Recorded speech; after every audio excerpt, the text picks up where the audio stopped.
Hello everybody, SA Absinpu here. Hope you are well. Today I'll show you how to add admin on your Facebook page. It's an easy process, so let's start.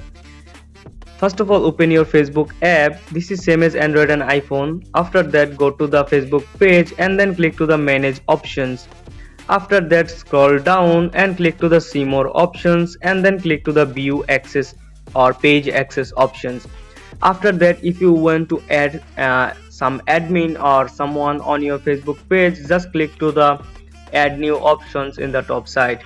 After that, click to the next options and then search the account. If the account name is Harsley,